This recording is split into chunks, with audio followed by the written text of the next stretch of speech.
Justine Jotam, bonsoir. Bonsoir Emmanuel. Merci beaucoup d'être invité à la 12e nuit du livre, mais aussi sur notre web TV. La semaine dernière encore, voilà à quoi ressemblait la vie de Justine Jotam, professeure et écrivaine. Si tu avais le choix en 1 minute de parler de toi ou de tes livres. Oui. Alors, je suis une grande rêveuse, un petit peu maladroite, pas forcément à l'aise, par exemple, avec les choses très carrées, l'administratif. Je fais faire mes papiers par mon compagnon. J'ai beaucoup de mal avec les choses parfois. Des interviews, des dédicaces dans les salons littéraires, un dernier livre sorti en librairie ce vendredi. L'autrice de romans jeunesse vient pourtant d'avouer le meurtre de son compagnon. Patrice Charlemagne, le père de sa fille de 20 mois.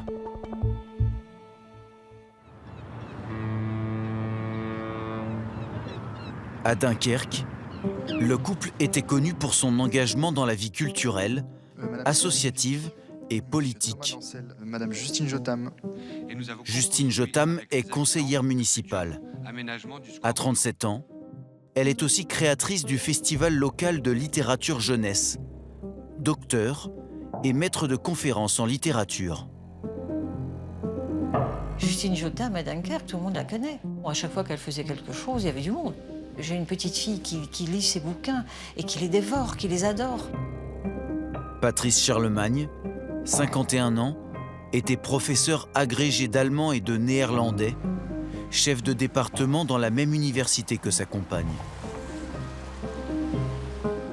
J'ai pu assister à certaines de ses conférences sur l'économie ou l'histoire allemande, par exemple. Et c'était effectivement une grosse tête, quoi, une belle pointure, quoi, voilà, on va dire.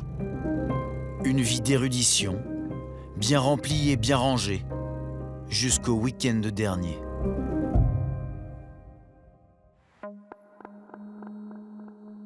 Dans la nuit de dimanche à lundi, à 4h10 du matin, Justine Jotam appelle la police.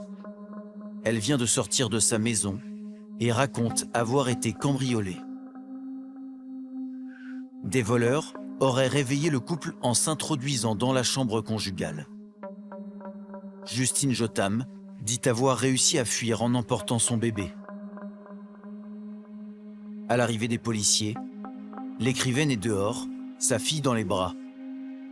Le corps de son compagnon, lui, gît dans la chambre. Il a été poignardé.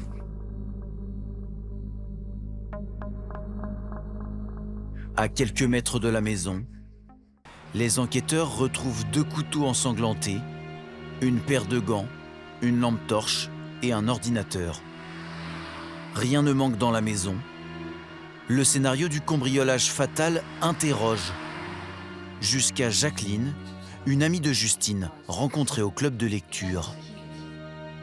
J'ai appris la nouvelle par un coup de téléphone lundi matin. On m'a averti que Patrice était décédé et qu'ils avaient été cambriolés.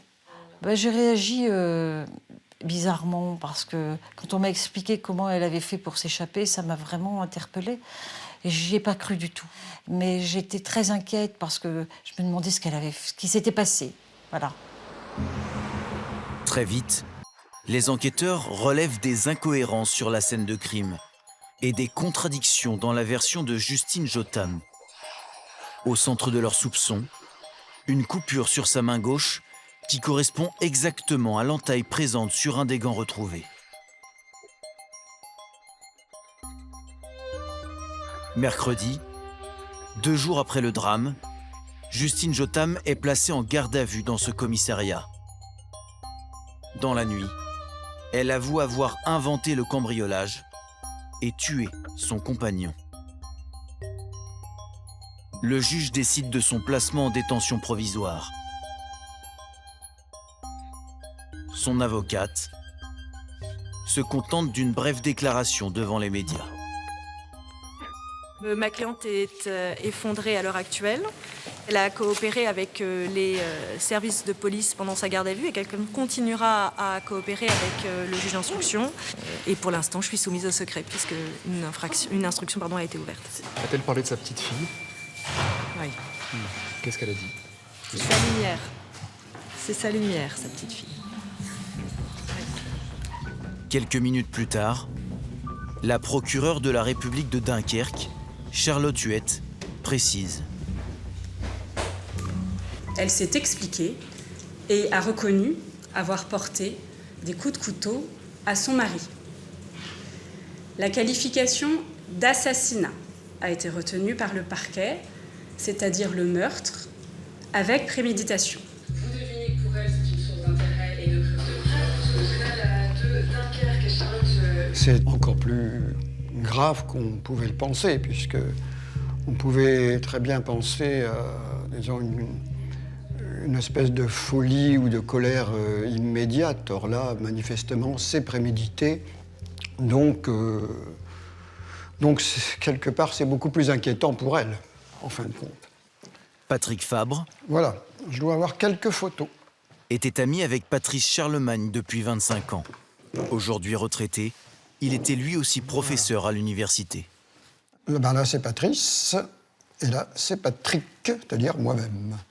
Voilà, alors avec les tenues qui correspondent, vous voyez, le professeur bien installé, cravate et tout, et lui, le jeune, dynamique avec le pull. En 2016, Patrice rencontre Justine.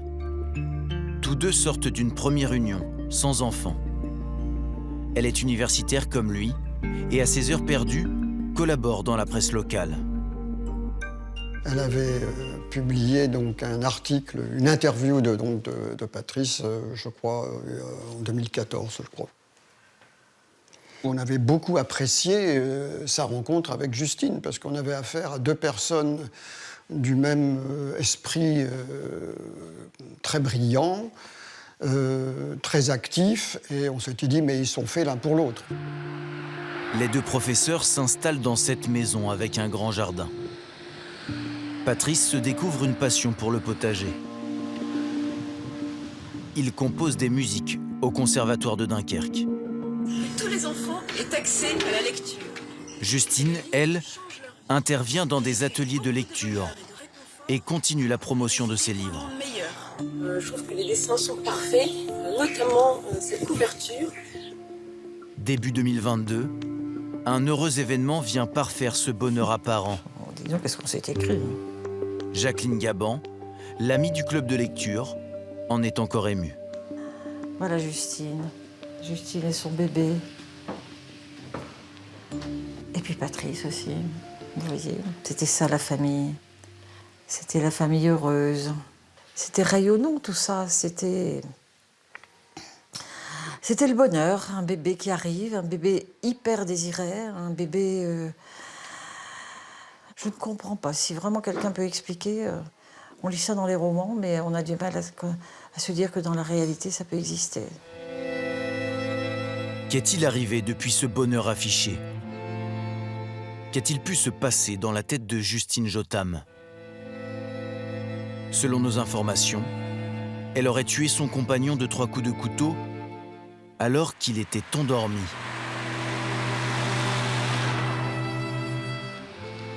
En fouillant le huis clos de la petite famille, les enquêteurs ont découvert des SMS, de vives tensions au sein du couple. Patrice Charlemagne aurait-il été un compagnon violent?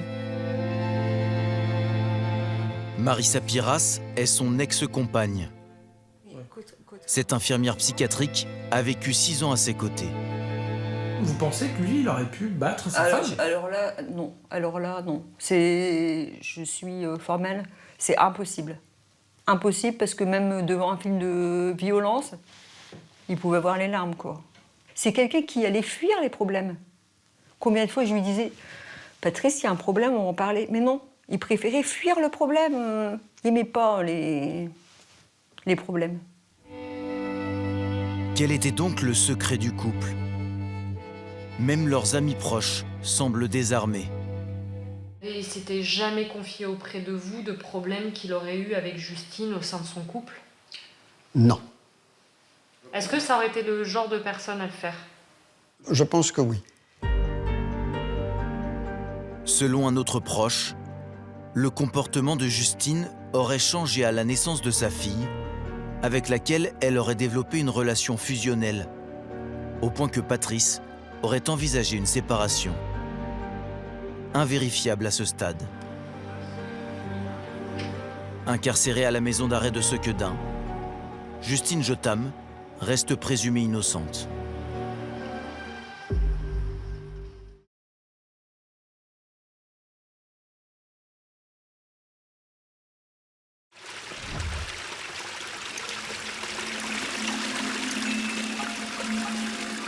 C'est une femme à la fois forte et brisée. Françoise Malguir, 62 ans, vit désormais seule dans les jardins de Saint-Adrien. Un petit paradis de verdure, devenu une scène de crime il y a 4 ans. Alors. Françoise a été victime ici même d'un violent cambriolage, homejacking, qui aurait été orchestré par son propre mari. Ça brise une famille, ça casse un couple, ça casse également nos enfants. Traverser ce qu'ils sont en train de traverser depuis 4 ans, c'est très compliqué et c'est quelque chose que dans notre vie, on ne pourra jamais enlever et on ne pourra plus jamais être comme on était avant. Dès qu'il commence à faire sombre, je ferme toute ma maison à clé et je mets l'alarme. Et je ne sors plus, je ne fais rien le soir, j'ai très peur. Retour sur une étrange affaire dans laquelle son mari, Daniel Malguir, aurait commandité son propre cambriolage pour la faire fuir du domicile conjugal. Jeudi 5 octobre 2017, aux alentours de 20h, dans la propriété des Malguir, le couple vient de finir de dîner. Le chien aboie, Daniel sort, Françoise le rejoint. Tour à tour, ils sont violemment agressés par 2 hommes cagoulés. Frappé à de multiples reprises, Daniel Malguir tue l'un des intrus avec son fusil de chasse, puis tire sur le second qui prend la fuite. Placé en garde à vue, Daniel Malguir affirme qu'il a agi en situation de légitime défense. Il est mis en examen pour meurtre, mais laissé libre, dans ce qui semble n'être alors qu'une affaire de cambriolage qui a mal tourné. Interview Daniel. Voilà, je m'appelle Daniel Malguir, mon épouse Françoise. Quelques jours plus tard, filmé par un ami, il livre sa version. Je vais vous montrer un petit peu comment ça s'est passé, réellement. Selon lui, les cambrioleurs le séquestrent avec son épouse Françoise dans la maison. Ils exigent qu'elle les mène à son coffre et redoublent de violence envers elle. Le gars, un des deux, se lançait comme ça, en me tenant comme ça. Il se lançait avec la tête pour essayer de lui donner des coups de tête, pour lui faire exploser la tête tout simplement. Hein. Et là, Daniel prétend qu'il a alors voulu tendre un piège aux malfaiteurs en les entraînant à l'étage, où il cache ses économies et son fusil. Je me retourne, je vois que Françoise est derrière moi avec le gars en joue. Je suis rentré dans la chambre, j'ai pris mon fusil, je me suis retourné. La chambre était dans le noir, on avait tiré les rideaux. Je me suis reculé, j'ai vu le gars qui était dans l'ombre de la porte là. Et pour moi, il tenait le revolver, il tenait Françoise en joue. J'ai tiré, je ne pouvais pas faire autrement. Et c'était lui ou c'était nous. Le cambrioleur meurt sur le coup. L'autre prend la fuite. À l'époque, personne ne met en doute la parole de Daniel Malguir, une personnalité bien connue de la région. Daniel Malguir, fils de viticulteur, a grandi dans ses vignes près de Béziers. À 18 ans, il part vivre en Belgique, où il rencontre sa femme Françoise. Ensemble, ils ont 2 enfants. Ils font fortune dans une entreprise de meubles. Et en 1988, Daniel Malguir revient sur ses terres natales. La famille s'installe pendant 7 ans dans ce mobil-home, sur le terrain que Daniel Malguir vient d'acquérir. Un rêve de gosse. D'anciennes carrières romaines où il jouait quand il était enfant. Où elle sera la maison? Normalement, la maison sera là. Là? En bas? Daniel et Françoise transforment le lieu en un paradis végétal. 4 hectares de plantations ouverts au public. En 2013, les jardins de Saint-Adrien sont élus jardins préférés des Français dans l'émission de Stéphane Bern. Passionnés de chevaux, Daniel et Françoise y produisent de nombreux spectacles équestres.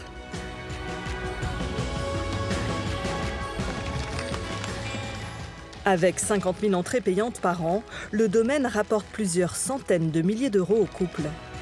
Une success story qui prend fin le 5 octobre 2017, le soir du cambriolage meurtrier. 12 jours après les faits, les gendarmes retrouvent la piste du deuxième cambrioleur, celui qui a pris la fuite. Il s'appelle Richard Bruneau. Il a 53 ans. Il est interpellé ici, chez lui, à Perpignan. Placé en garde à vue, il fait de fracassantes révélations. Il explique qu'à la demande de son ami David Wirth, le malfrat abattu, il aurait accepté de participer à un simulacre de cambriolage. David m'a expliqué. Il faut aller serrer des gens, mais le propriétaire est en combine avec moi. C'est un truc arrangé. Il veut prendre l'argent de sa femme. Il nous donnerait 100 000 euros à chacun. Richard Bruneau a donné des précisions à son avocat, Gaspard Cuénan. Lui, dès le départ, il arrive sur place parce qu'on lui a dit que le jardinier est de mèche. On lui présente ça comme étant quelque chose de simple, de rapide, de lucratif, tout est prévu et tout est réglé déjà à avance avec le propriétaire. Sa femme aurait de l'argent dans un coffre et Daniel Malguir n'a pas forcément accès au coffre de sa femme, donc il faut lui faire ouvrir en étant cagoulé, ganté, habillé en noir, brusque dans le propos, pour que Madame Malguir ouvre le coffre, qu'il puisse s'emparer de l'argent. Mais la résistance inattendue de Françoise Malguir aurait fait déraper le plan. Je me disais, de toute façon, ils n'auront rien. J'irai pas là où ils veulent, je donnerai rien, et ils n'auront rien. Ils me tuent, ils n'auront rien. Et au bout d'un moment, la situation, c'est une impasse.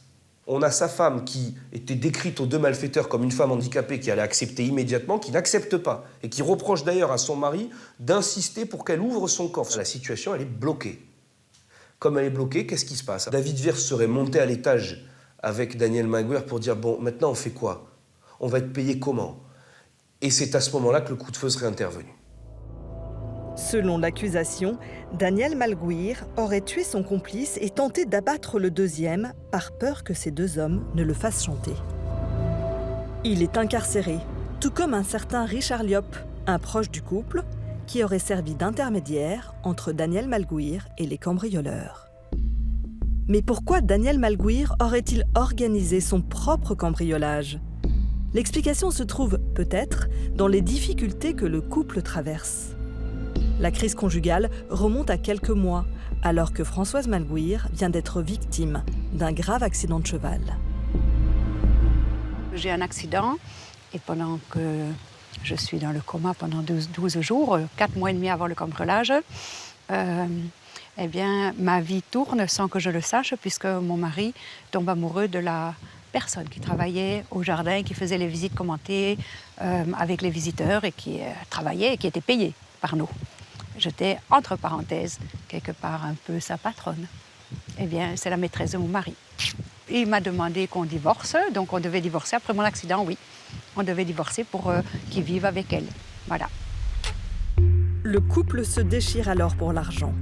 Françoise et Daniel ont pris pour habitude de cacher une partie de la recette des jardins dans la propriété, sans rien dire à l'autre. Plusieurs centaines de milliers d'euros qu'ils dissimulent dans ces bocaux, retrouvés par les enquêteurs.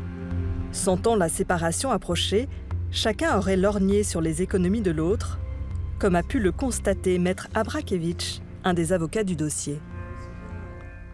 J'ai été assez sidéré, moi, par cet argent, ce fric qui pue dans ce dossier, qui est omniprésent. Il y en a partout, dans les radiateurs, dans la terre, partout. Il y a du fric partout. C'est dans ce creuset que s'est forgé ce mobile machiavélique. Selon les enquêteurs, Daniel Malguir n'aurait pas supporté l'idée de partager ses jardins, son rêve d'enfance, avec sa future ex-épouse. Il aurait donc cherché à effrayer Françoise en organisant ce violent homejacking pour qu'elle parte.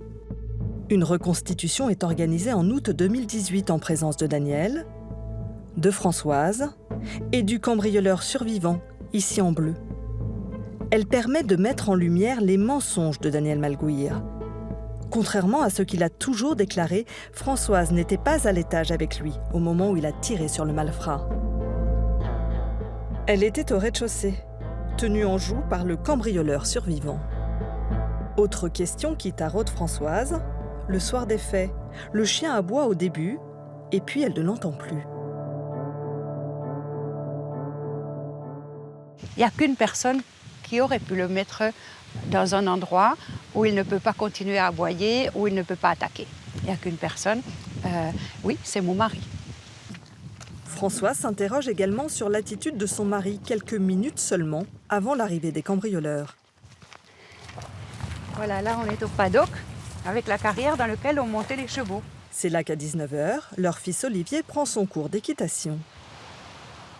Mon mari, il était ici. Et c'est vrai que bon, ça ne l'intéressait pas tellement qu'on monte à cheval, mais on pensait qu'il allait regarder son fils monter. Et non, il regardait toujours l'autre côté. Et les voyous, ils sont arrivés par là, par le champ. Pourquoi? Je ne sais pas. Il y a des questions à se poser. Malgré ces éléments à charge et un possible mobile, en prison, Daniel Malgouir ne cesse de clamer son innocence. Après un an de détention provisoire, il est libéré. Magnifique jour. Ouais. Je l'attendais depuis toutes les voitures. longtemps. Nous avions pu le rencontrer lors de sa première soirée de liberté, en compagnie de sa fille Aurélie.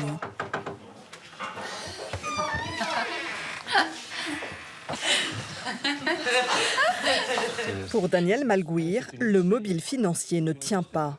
Il souligne qu'il s'était entendu avec sa femme un mois avant le cambriolage sur le partage de leur propriété, estimée à 4 millions d'euros. Je lui donnais la moitié, tout, la moitié. Pourquoi vous voulez que j'aille m'acoquiner avec des piniquelés? Quel intérêt de me faire taper dessus? Et s'il était le commanditaire, pourquoi serait-il resté sur place? Pourquoi je vais rester?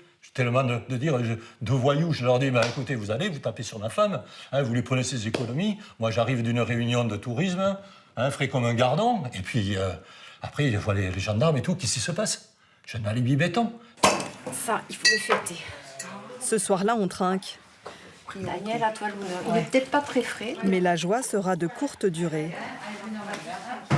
Dès le lendemain, Daniel Malgouir est réincarcéré pour avoir violé son contrôle judiciaire. Depuis, il dénonce un acharnement de la justice, avec l'appui de son clan.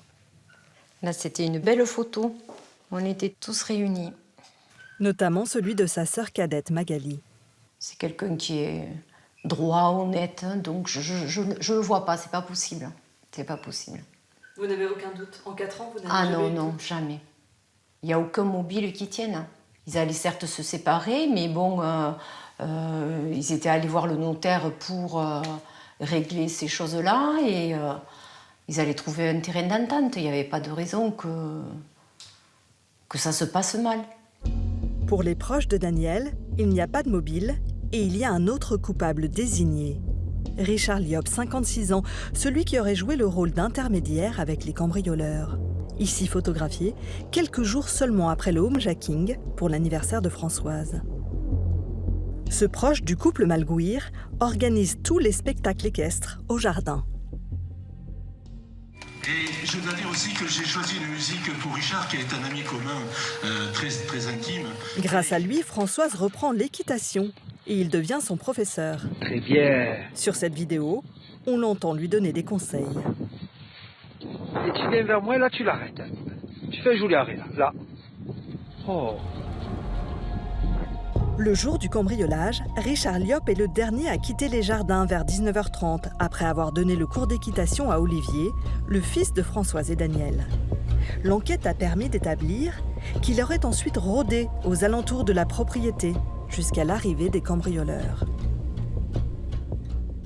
Et selon Aurélie, la fille du couple Malguir, les circonstances d'un précédent cambriolage accréditeraient l'hypothèse que Richard Liop est le seul commanditaire du homejacking.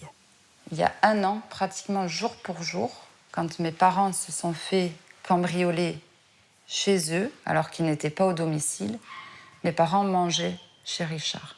Je fais le rapprochement et je me dis, cette personne, moi, je ne la sens pas, c'est un manipulateur. Alors moi, je pense que c'est Richard Liop qui a tout organisé. Par ailleurs, le jour des faits, Richard Liop a déjeuné dans ce restaurant avec les 2 cambrioleurs. Mis en examen et incarcéré, il a reconnu avoir recruté les malfrats, mais à la demande de son ami Daniel.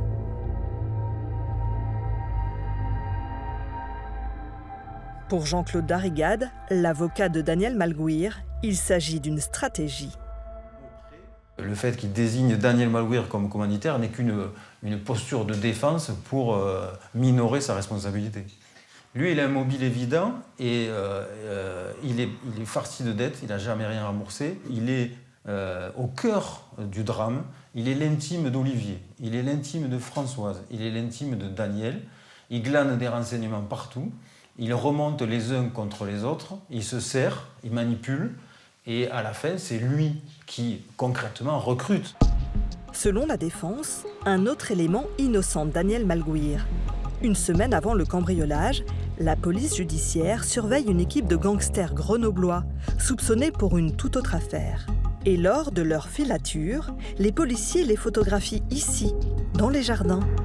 Arrêtés, les grenoblois expliquent. Ils étaient bien en repérage, à la demande d'un certain Richard Liop.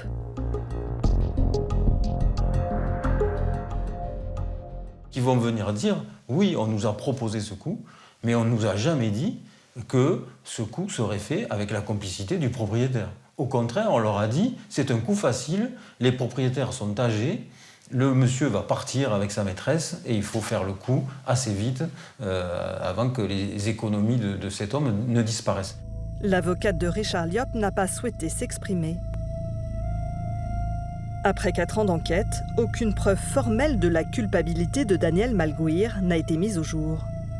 Le procès devra déterminer si Daniel Malguir est le commanditaire et Richard Liop son homme de main, ou si le cavalier a agi seul pour son propre compte. C'est mon mari depuis 40 ans et j'ai du mal à accepter qu'il soit à l'origine de ce cambriolage. Et alors il y a une partie du cerveau qui dit « Françoise, il y a trop de choses qui disent que oui, il est là derrière ». Et l'autre partie dit « Françoise, c'est pas possible, c'est ton mari, il peut pas t'avoir fait ça. T'as rien fait, il peut pas t'avoir fait ça ». Quand on est en couple depuis si longtemps, on a du mal à comprendre jusqu'où un homme peut aller pour avoir sa liberté. Ça, je ne le comprends pas. Le procès débute demain pour 3 semaines. Daniel Malguir et Richard Liop, tous les 2 présumés innocents, risquent jusqu'à 30 ans de réclusion criminelle.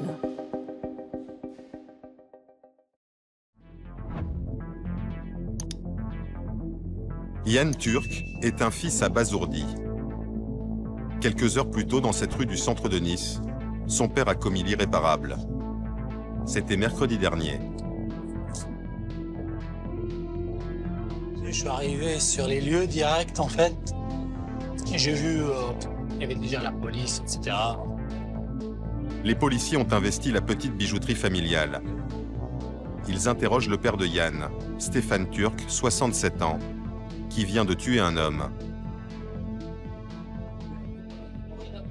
J'arrive ici, exactement.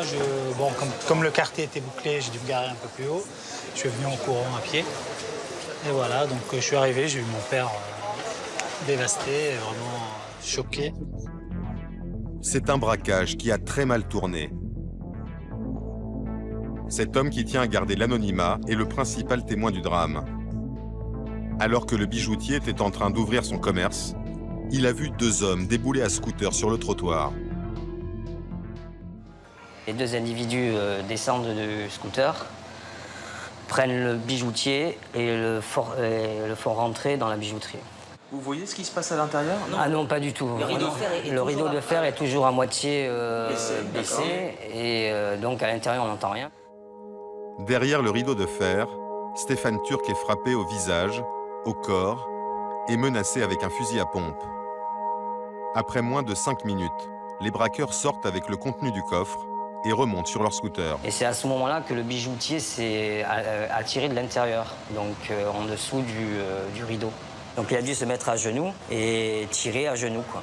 Vous voyez quoi? Vous voyez Je vois le bras du bijoutier, exactement. Les jeunes sur le scooter sont à quoi? 1 mètre, 2 mètres, 3 mètres? Ils sont à 1 mètre. Et donc du coup le bijoutier est sorti et là il a mis une 3e. Le bijoutier affirme lui avoir tiré les 3 coups de feu depuis l'intérieur. Les braqueurs s'enfuient, mais le passager est touché par une balle au moins. Après une centaine de mètres, il tombe du scooter dans cette rue. À l'arrivée des secours, il est trop tard. Il s'appelait Anthony Asli, avait 19 ans. Un petit délinquant bien connu de la police. Son complice, lui, a réussi à prendre la fuite avec l'essentiel du butin. Le bijoutier est arrêté et placé en garde à vue dans ce commissariat. Circonstance aggravante, il n'avait pas l'autorisation de posséder une arme.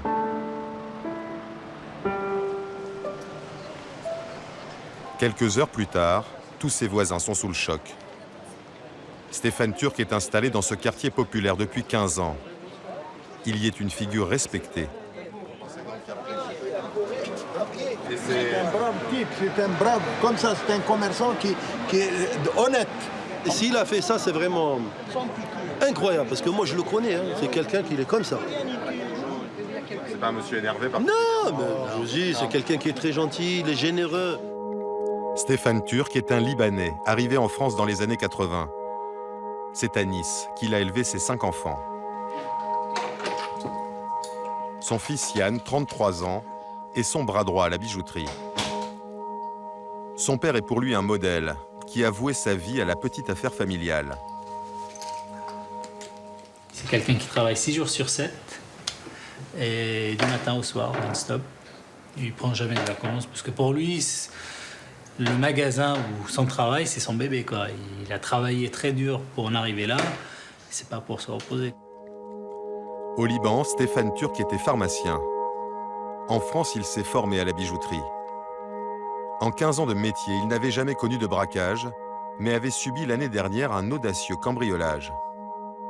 Une attaque à la disqueuse en pleine nuit, filmée par le système de vidéosurveillance de la bijouterie.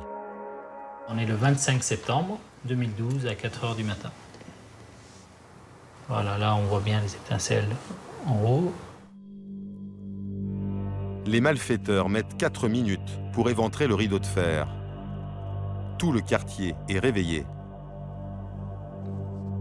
Les voisins ils étaient sur leur balcon, ils avaient déjà prévenu la police, mais ils ont peur de rien. Une fois à l'intérieur, tout va très vite. L'alarme se déclenche, mais le système de fumigène destiné à faire fuir les cambrioleurs semble inefficace. Après 1 minute 10, ils repartent avec plusieurs dizaines de milliers d'euros de bijoux. Tout ne sera pas remboursé par l'assurance. Le bijoutier affirme avoir perdu 15 000 euros. Une perte d'argent, mais pas seulement pour le père de Yann. C'est vrai qu'il a été perturbé et touché dans sa fierté, je pense.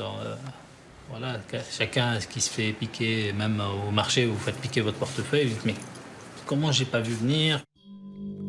Ces cambrioleurs n'ont jamais été retrouvés, ce qu'aurait très mal vécu Stéphane Turc. Lors du braquage de mercredi, il a d'abord expliqué aux enquêteurs qu'il avait visé le scooter pour que les agresseurs ne puissent pas s'enfuir. Mais n'aurait-il pas voulu se faire justice lui-même? Le jeune braqueur victime du bijoutier vivait dans cette cité à 30 km de Nice. Auprès de ses copains, il n'avait pas une réputation de gros dur. Je l'ai vu la veille, moi, avant qu'il soit mort, je l'ai vu la veille. C'était un jeune, il était là, il se baladait avec son petit scooter, on le voyait, c'est comme un petit gamin, quoi, sur un vélo qu'on laisse dans un jardin. Il était là, il s'amusait dans le quartier, il faisait ses allers-retours, Il emmerdait personne, quoi. C'était pas le petit jeune à venir chercher la merde avec des grands ou quoi, toujours respectueux. Pourtant, à 19 ans, Anthony avait déjà été condamné 14 fois pour divers petits délits. Il sortait juste de prison, après un vol de moto. Je veux dire, c'est un petit délinquant, c'était de la petite délinquance. Il se démerdait à faire des petits larcins pour survivre. Parce que malheureusement, en plus, j'ai appris ce matin qu'il cherchait du travail, que sa femme était enceinte, que tout ça.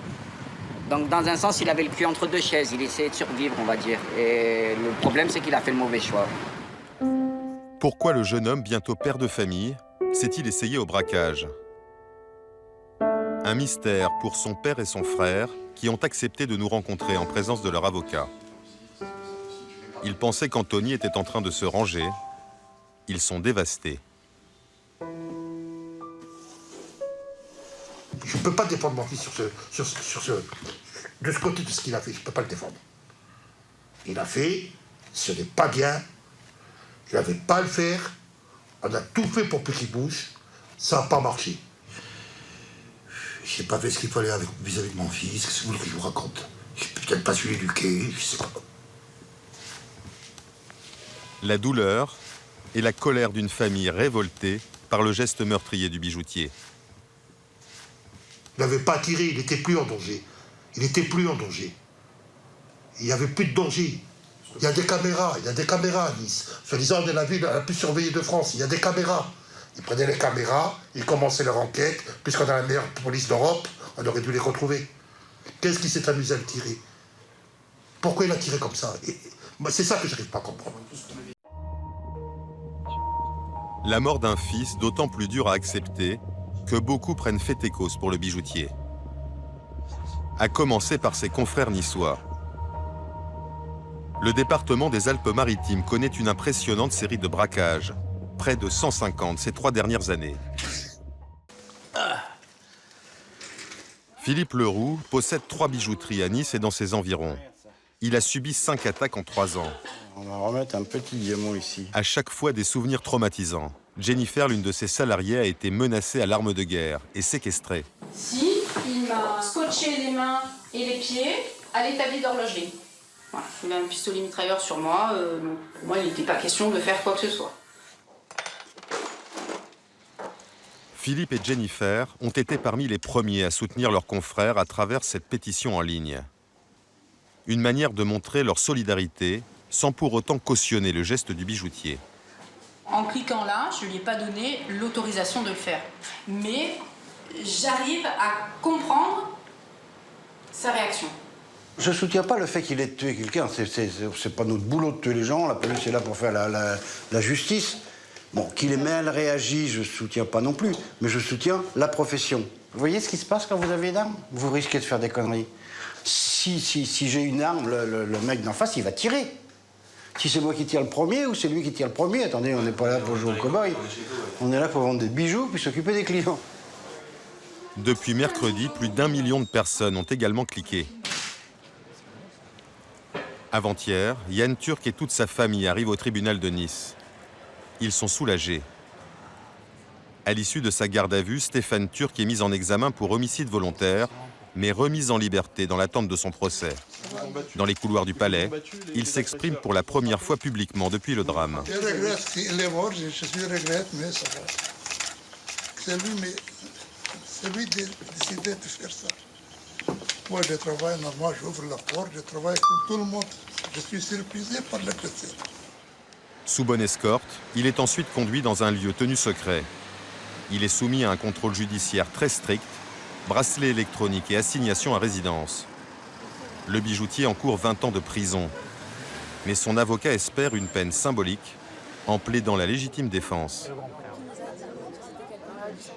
Il n'avait pas d'autre solution que de riposter parce qu'il pensait que sinon c'est lui qui allait y passer, tout simplement. C'est ça la légitime défense. Seule l'étude balistique et l'examen des vidéosurveillances devraient permettre d'élucider les circonstances exactes dans lesquelles le bijoutier a fait feu. La famille d'Anthony Asli a décidé de se porter partie civile. Ce dimanche, son complice lors du braquage était toujours en cavale.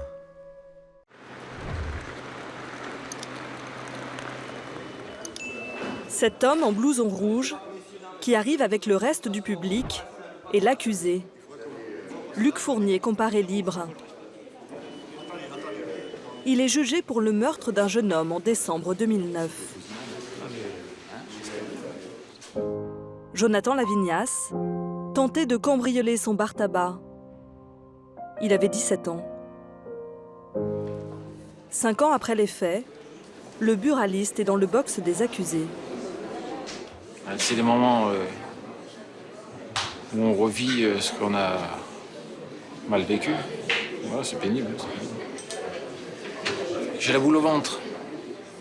C'est éprouvant pour vous? Puis ça remonte des souvenirs qui sont tristes.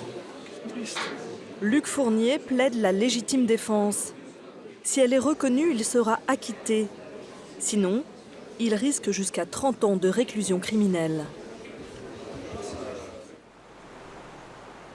Les faits se sont produits à Lavore, une petite ville tranquille, en plein cœur du pays de Cocagne. Luc Fournier tient ce bar tabac depuis 2003.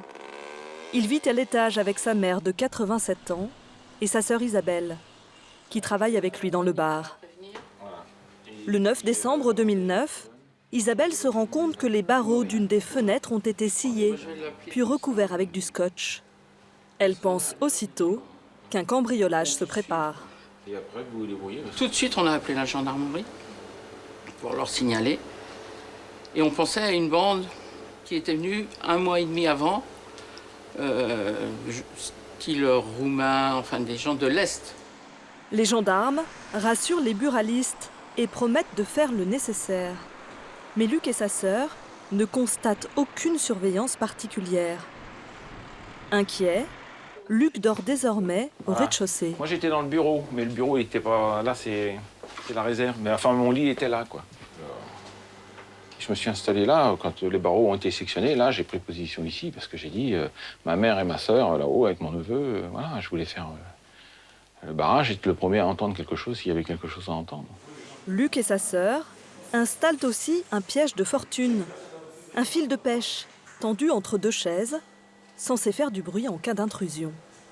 4 jours après l'incident des barreaux, à 2 h du matin, Luc explique avoir été réveillé par un bruit, celui de la vitre cassée. Il serait alors monté chercher son fusil de chasse. Selon lui, tout se serait passé très vite. Quand je suis arrivé, je suis sorti de la cuisine et je suis arrivé, j'étais là. J'étais là quand ce jeune était là, quoi, à ce niveau-là. Voilà, à ce niveau-là. Et le deuxième arrivait. Je voyais, enfin 2 ombres, hein, parce que c'est les ombres, c'est la nuit. Et là, j'ai pris plus que peur, quoi. Plus que peur. Et j'ai tiré. L'un des cambrioleurs est abattu. Luc Fournier enjambe son corps et tire sur le deuxième, qui parvient à s'enfuir par la fenêtre. Le buraliste appelle les gendarmes. Il est placé en garde à vue. Jonathan Lavignas, 17 ans, la victime, est mort sur le coup. C'était un jeune de Lavore sans antécédent judiciaire. Sa mère, Estelle, est prévenue quelques heures plus tard par les gendarmes. Elle pense que son fils dort dans sa chambre. Le médecin légiste arrive à la maison et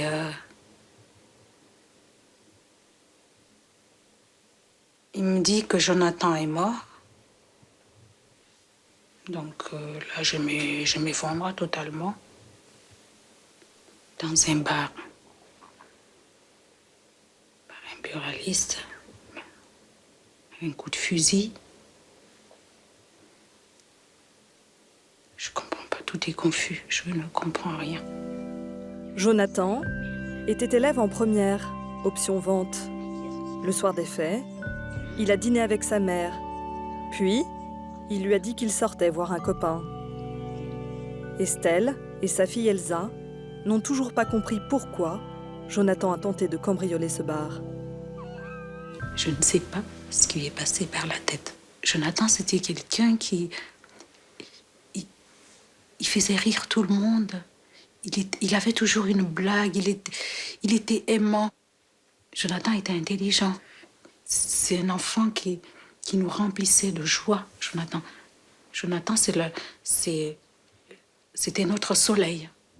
Mis en examen pour meurtre, Luc Fournier est laissé libre après 9 jours de détention. L'instruction dure 5 ans, pendant lesquels 2 thèses s'affrontent. Pour Maître Catala, son avocat, Luc Fournier s'est légitimement défendu contre les cambrioleurs. Il faisait nuit, nous étions chez nous. Qui peut me permettre de dire qu'il n'était pas armé? Qui peut me permettre de dire qu'il n'avait pas derrière la tête un jusqu'au-boutisme particulièrement inquiétant? L'avocat de la famille de Jonathan, Maître Cohen, est persuadé, lui, qu'il s'agit d'un acte prémédité. Cet homme organise un véritable guet-apens. Il les piège pour pouvoir être alerté tout de suite. Il s'établit au rez-de-chaussée dans la réserve, alors qu'il a l'habitude de dormir au premier. Il va récupérer des munitions, il charge son fusil, il descend. C'est un acte préparé. Il avait la volonté, si jamais des cambrioleurs se manifestaient, de se faire justice à lui-même. Légitime défense ou autodéfense? Aux assises, c'est la question que les jurés doivent trancher. Et le témoin clé du procès, c'est Hugo. Ce jeune homme qui était avec Jonathan le soir du cambriolage. Selon lui, tout ne se serait pas passé aussi vite que ce que soutient Luc Fournier. À la barre, Hugo explique qu'ils auraient d'abord cassé la vitre, puis se seraient cachés 10 minutes dans cette rue adjacente avant de retourner dans le bar. Contrairement à ce qu'il prétend, Luc Fournier aurait donc eu 10 minutes pour allumer la lumière ou appeler la gendarmerie, située à 500 mètres à peine. Mercredi, dernier jour du procès, malgré le témoignage d'Hugo, l'accusé se veut confiant. Monsieur Fournier, est-ce que vous avez préparé un sac au cas où vous ne reveniez pas à la maison? Ah non, j'ai rien préparé. Non. Je pense pas qu'il m'incarcère de suite si jamais le verdict est pas bon pour moi. Son avocat craint au pire une peine de prison avec sursis. Alors moi, je pars pas pour perdre. Mais cette éventualité quand même là. Alors, c'est chaud. Dans la salle d'audience, tous ceux qui soutiennent le buraliste depuis le début sont là. C'est mon cousin. C'est pas faut demander ça. Bah, je suis stressé. Ouais, je me doute. Je suis stressé. Son cousin, mais aussi sa compagne ici à droite et sa sœur. Ça va être dur, la journée va être dure. Mais bon, il faut garder confiance. Jusque-là, l'accusé est resté froid, sûr de son bon droit. Ce matin, Luc Fournier va être interrogé une dernière fois sur les faits. Maître Catala le coach pour qu'il montre un peu de compassion pour la victime. Mon opinion, c'est qu'on est cric-crac. Hein. C'est l'opinion de tout le monde, on est cric-crac. C'est vous qui devez faire la démonstration que vous êtes un brave mec. Si vous n'aviez aucune intention de tirer, si c'était pas rentré. Ah oui.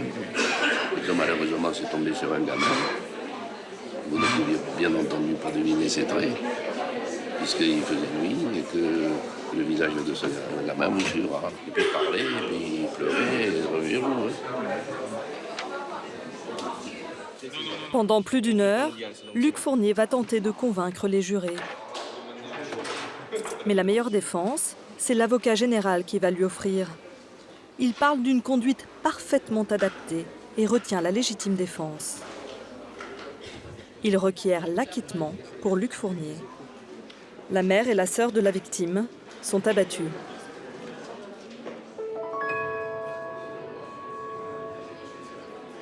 Les jurés se retirent pour délibérer pendant 3 heures. Une longue attente. Puis, le verdict tombe. Luc Fournier est condamné à 7 ans de prison ferme. Monsieur Fournier, vous vous trouvez dans quel état là? Abattu, tout simplement. Tout simplement abattu. Vous vous attendiez à ça? Pas du tout. Pas du tout, pas du tout. Vous vous attendiez à dormir en prison ce soir? Bah non, bien sûr que non. Bien sûr que non. On me laisse 6 ans en liberté, subitement on me met en prison. Il y a un non-sens. La famille Fournier, effondrée, n'en revient pas.